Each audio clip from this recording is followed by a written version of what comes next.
berkenannya untuk menghadiri persiapan dari blok 13. Jadi untuk momen ini dok, kita sudah mau jalan lagi blok 13, dan sesuai kesepakatan sebelumnya bahwa ketua blok dipercayakan kepada saya, kemudian sekretarisnya Dr. Aryasi Kamila, dan anggotanya Dr. Julius Hamzah dan Dr. Yulis Nawati Hasanah. Ya, dan karena ini skenario kasusnya adalah permasalahan kardiologi anak, sehingga tim teaching untuk tutorial ini semuanya dokter anak. Untuk skenario kasus dipilih untuk blok 13 tahun ini adalah kasus kardiologi anak, di mana kasus ini 2 tahun terakhir belum lagi berulang untuk diberikan kepada mahasiswa. Jadi dipilih lagi dok ya. Dan tujuan pembelajarannya adalah seperti yang bisa dibaca. Poin 1 adalah memahami anatomi fisiologi jantung normal, kemudian hemodinamik sirkulasi sistemik dan hormonal, sampai nanti poin 11 adalah memahami prognosis PSD besar. Jadi kasus ini adalah anak dengan kelainan katup jantung, ya, PSD. Untuk metode tim teaching kita, artinya kita menggunakan metode differentiated split class. Setuju ya dok ya? Setuju. Oke, jadi nanti ada beberapa kelas yang kita akan ajarkan tutorial untuk skenario kasus yang sama. Oke, sampai sejauh ini mungkin ada pertanyaan atau komentar, silakan. Ya, silakan dong. Ya, kalau saya melihat skenario ini, kita sebagai tutor tidak memberikan secara utuh skenarionya. Ada beberapa bagian, terutama anjuran pemeriksaan tambahan itu tidak kita berikan di kala pertama. Apabila nanti grupnya itu tidak bertanya akan hari ini bagaimana, Bu? Apakah kita perlu buat suatu pertanyaan pemancingnya atau kegiatan saja? Oke, baik, terima kasih. Jadi kalau di skenario kasus ada hasil pemeriksaan EKG dan ronsen toraks yang apabila ditanyakan baru kita sampaikan. Ya. Jadi kalau misalnya tidak ada, belum keluar inisiatif mahasiswa itu Pak, ini kita perlu bertanya. Apalagi ya? Pancing, ya. Apalagi ya pemeriksaan yang bisa kita kerjakan seperti itu dan hasilnya nanti kita sampaikan. Iya. Berarti kita boleh memberikan stimulus ya? Ya, betul. Banyak stimulus. Ada lagi mungkin yang ditanya? Mungkin untuk pertumbuhan di sini, apakah mereka harus sampai membuat penilaian untuk nutrisinya, pertumbuhannya, atau bagaimana? Oke. Jadi ini mereka bisa menilai status gizi ya, status antropometrinya. Apakah ini masuk di gizi baik, gizi ruram, atau gizi buruk? Dengan menggunakan G-score WHO. Baik, Bapak Ibu sekalian, tidak hentinya saya mengingatkan bahwa para dosen kita sebagai dosen seharusnya sebisa mungkin untuk mengarahkan apabila ada kondisi yang di luar harapan atau tujuan pembelajaran. Dan yang kedua, mohon untuk tidak memberikan jawaban dengan maksud agar diskusi mahasiswa itu lebih maksimal seperti itu. Terima kasih atas perhatiannya. Mohon diisi tanda tangan untuk presensi hari ini. Saya akhiri. Wabillahi taufiq wal hidayah. Wassalamualaikum warahmatullahi wabarakatuh. Waalaikumsalam. Nanti hasil rapat saya email ya. Ya.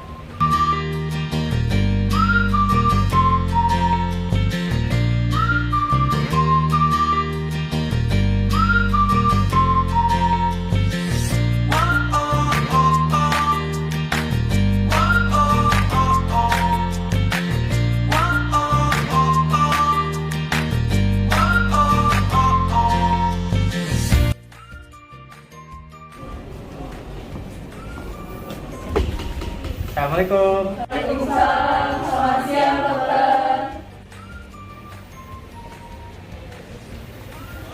Ya, sudah terima semua?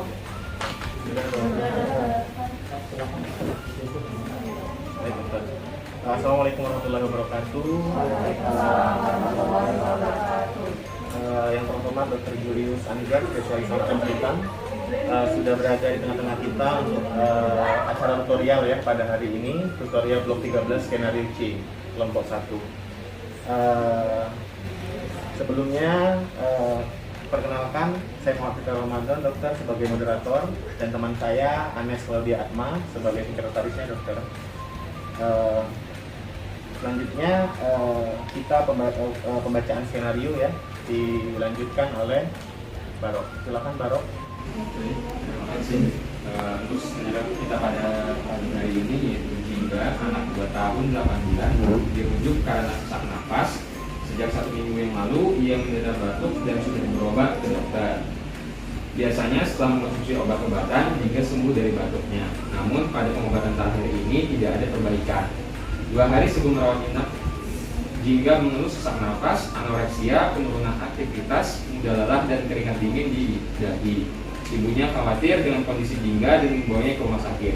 Riwayat postnatal, berat badan lahir 3 kg, sering mengalami infeksi saluran pernapasan dan penambahan berat badan yang buruk. Pemeriksaan fisik, berat badan 80 kg, tinggi badan 87 cm, kaki new, pucat, dan suhunya 37,5 derajat Celcius. Laju pernapasannya 50 kali per menit, denyut jantung 130 kali per menit, teratur, tekanan darah 90/60, penenturan dada prekordial, prekordium operatif, getaran sistolik pada batas sternal kiri bawah, murmur holosistolik derajat 4/6 di batas sternal kiri 3-4, murmur diastolik apikal, meni dan rompi parunya positif, serta hepatomegali. Oke, baiklah. Pembacaan skenario sudah dibacakan tadi. Selanjutnya masuk ke sesi klarifikasi istilah ya. Nah, dari teman-teman sekalian ada yang ingin diklarifikasi istilah dari pembacaan skenario tadi untuk paragraf pertama terlebih dahulu? Ada tidak?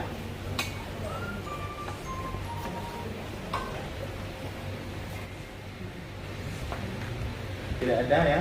Untuk paragraf kedua silakan, ada yang ingin diklarifikasi istilah? Ya, silakan Rina. Anoreksia. Silakan sekretaris dicatat. Yang pertama itu anoreksia.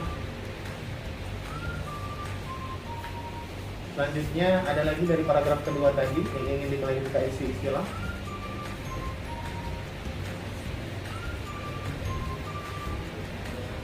Tidak ada ya. Selanjutnya kita ke paragraf ketiga. Ada nggak kira-kira? Ya, silakan Kusuma. Penambahan berat badan yang buruk. Oke, klarifikasi istilah yang kedua yaitu penambahan berat badan yang buruk ya. Selanjutnya untuk paragraf ketiga masih ada tadi yang ingin diklarifikasi istilah. Tidak ada.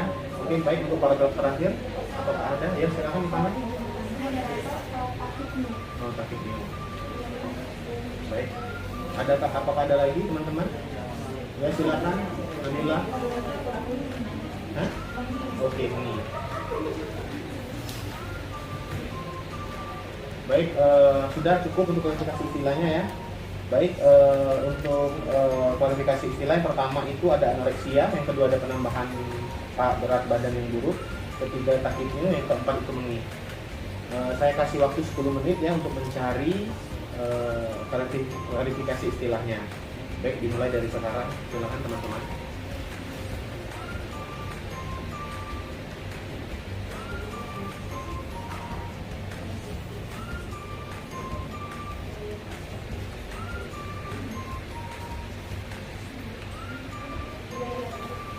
Apakah sudah dapat istilah-istilah yang akan diklarifikasi? Sudah semua? Dari sumber mana datanya? Dari kamus Doran ya, bagus ya. Itu kan bisa dibacakan untuk klarifikasi istilah yang dapat tadi. Takibnya tadi yang dapat, silakan baca takibnya. Ya, silakan. Jadi takip itu pernafasan cepat yang tidak normal atau peningkatan laju pernafasan. Kita akan melanjutkan ke identifikasi masalah ya. Baiklah, untuk yang pertama siapa yang mau menambahkan? Baik, silakan Anes. Untuk seterusnya tolong dicatat. Izin, identifikasi masalah pertama dari anamnesis yang paragraf pertama, yaitu jika anak 2 tahun 8 bulan dirujuk karena mengalami sesak nafas, anoreksia, penurunan aktivitas, mudah kelelahan, serta keringat dingin pada daerah dahi. Baiklah, terima kasih Anes. Selanjutnya siapa lagi teman-teman? Silakan Rika. Izin menyampaikan identifikasi masalah yang berulang, di mana anak memiliki riwayat infeksi yang berulang dan kenaikan berat badan yang buruk. Baiklah, terima kasih Rina untuk identifikasinya. Selanjutnya yang ketiga, siapa yang ingin menambahkan? Anyone else except Anes and Rina? Saya dokter. Pada X-ray-nya terlihat kardiotropic rasionya 60%, terus downward apex, dan terjadi peningkatan pulmonary vascular margin. Okay, everybody made a good point. Baiklah, ada lagi yang ingin menambahkan? Tidak ada ya. Saya rasa cukup, dokter. Apakah bisa dilanjutkan, dokter? Ya, silakan.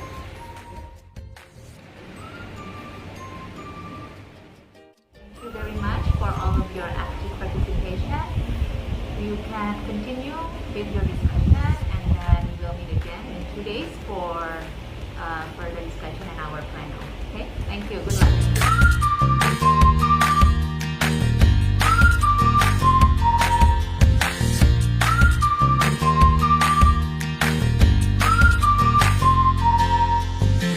Sebelum kita masuk ke ventricular septal defect, saya akan menjelaskan terlebih dahulu mengenai fisiologis jantung yang normal. Jadi, untuk sirkulasi jantung, darah yang kaya karbon dioksida berasal dari vena cava superior dan vena cava inferior akan masuk ke paru-paru. Di paru-paru akan terjadi pertukaran oksigen dengan karbon dioksida. Selanjutnya, aliran darah akan dialirkan melalui vena pulmonalis. Di sini, darahnya sudah kaya akan oksigen. Lalu masuk ke atrium kiri. Dari atrium kiri akan dialirkan menuju ventrikel kiri, dan dari ventrikel kiri akan dipompakan ke seluruh tubuh. Sekian penjelasan dari saya. Untuk selanjutnya akan saya kembalikan ke moderator. Selanjutnya kita masuk ke sesi tanya jawab. Pada peserta, apakah ada yang ingin bertanya? Perkenalkan, nama saya Indira, izin bertanya moderator dan juga presentan. Mengapa pada penyakit PSD dapat menyebabkan gizi buruk? Terima kasih. Baik, terima kasih kepada Indra. Jadi menurut diskusi dari kelompok kami, anak ini memang mengalami gizi buruk. Dan diduga karena adanya gejala klinis dari PSD pada anak, yaitu anak yang sesak nafas, maka terjadi intoleransi dalam pemberian makan pada anak. Selain itu, pada pemeriksaan fisiknya didapatkan anaknya hepatomegali, sehingga dugaannya terdapat penekanan pada lambung dan mengurangi kapasitas dari lambung. Tanya jawab sudah ya. Selanjutnya masuk ke sesi penjelasan dari expert untuk kepada Dr. Julis Mawati. Dipersilakan dokter untuk menjelaskan. Terima kasih. Baiklah, saya sangat senang sekali dengan partisipasi mahasiswa semua yang cukup interaktif, antusias dalam menjawab pertanyaan dari teman-temannya, juga dari teman-temannya semua yang mengajukan pertanyaan. Saya pikir sudah cukup baik yang dijawab oleh teman-teman kalian yang mewakili kelompok 2, 4, dan 6 yang maju tadi, dan juga cukup bagus dalam presentasi dari skenario tutorial ini. Baiklah, mungkin saya hanya akan melengkapi saja jawaban yang kurang, khususnya di pertanyaan terakhir tadi. Kalau bisa saya menambahkan, selain karena faktor yang disebutkan temannya tadi sehingga menyebabkan penurunan intake dari makanan, kondisi PSD pada skenario ini yang menyebabkan gizi buruk pada pasiennya ini adalah antara lain juga karena kondisi gagal jantung polinestik yang didapat. Nah, hal ini akan menyebabkan terjadinya infeksi saluran nafas yang berulang, sehingga otomatis akan menyebabkan peningkatan kebutuhan dari metabolismenya, ditambah dengan faktor intake yang kurang. Nah, hal inilah akan menyebabkan poor weight gain pada pasien ini, sehingga terjadi kondisi gizi buruk. Demikian mungkin yang bisa saya tambahkan. Mungkin apakah ada tambahan dari expert Dr. Julius? Silakan dok. Ya, terima kasih. Saya rasa cukup lengkap penjelasan dari Dr. Yulis Nawati tadi, maupun asupan yang kurang. Satu lagi yang lupa, kadang-kadang orang tua itu cara memberikan makan. Ya, cara memberikan makan pada anak yang dengan gangguan jantung atau gangguan penyakit jantung mental itu berbeda dengan anak dengan penyakit jantung normal. Di mana tadi sudah dijelaskan Dr. Sentral bahwa toleransi makanan pada anak dengan penyakit jantung komunitas itu berkurang. Maka kita harus sebagai dokter harus mencari jalan keluar bagaimana asupan itu tetap cukup. Jadi dengan cara atau Masih buat expert sudah menjelaskan tadi. Baiklah, presentasi sudah selesai. Pleno kita pada hari ini sudah dilaksanakan dengan baik. Sebelum mengakhiri pleno kita pada hari ini, ada baiknya kita bersama-sama untuk menundukkan kepala sejenak untuk berdoa.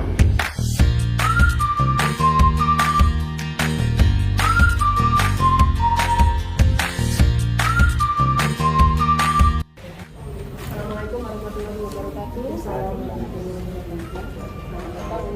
Bapak Ibu dosen sekalian, alhamdulillah kegiatan tutorial LPR kita sudah berjalan, sudah terlaksana. Namun untuk evaluasi ini, saya ingin mendengarkan komentar, masukan, pendapat dari masing-masing tutor untuk nanti perbaikan di kegiatan selanjutnya. Silakan yang pertama, Dr. Julius. Terima kasih. Di kelompok saya, kelompok 1 kebetulan memang aktifnya aktif. Yang banyak berlangsung dengan seru, yang mereka aktif mencari kakak untuk klarifikasi istilah tolak dan semua mahasiswa hadir. Ada masalah di kelompok saya. Ya, terima kasih. Dr. Yulis, silakan. Terima kasih. Untuk yang pleno tadi, sebenarnya ada satu mahasiswa yang berhalangan hadir karena sakit, tapi yang bersangkutan sudah menyertakan surat keterangan sakit dan direncanakan akan kita berikan tugas susulan. Ya, jadi mahasiswa ini tetap akan dikasih kesempatan Iya. ya, dari kartu sakit. Siapa namanya? Namanya Raffa Nesti. Oke, untuk kelas tutornya Dr. Overall, ada satu dua mahasiswa yang saya belum tahu sampai jadi terus masih bisa jadi Baik. Terima kasih Bapak Ibu dosen. Jadi kesannya proses tutorial berjalan cukup baik. Semoga memang manfaat yang dirasakan sama peserta didik ini sesuai dengan targetnya. Jadi untuk minggu depan kita akan melaksanakan ujian MCQ. Jadi mohon Bapak Ibu dosen mengumpulkan soal-soal yang nantinya kita pilih untuk ujian mahasiswa nanti. Terima kasih atas kerjasamanya. Sehat selalu. Assalamualaikum warahmatullahi wabarakatuh.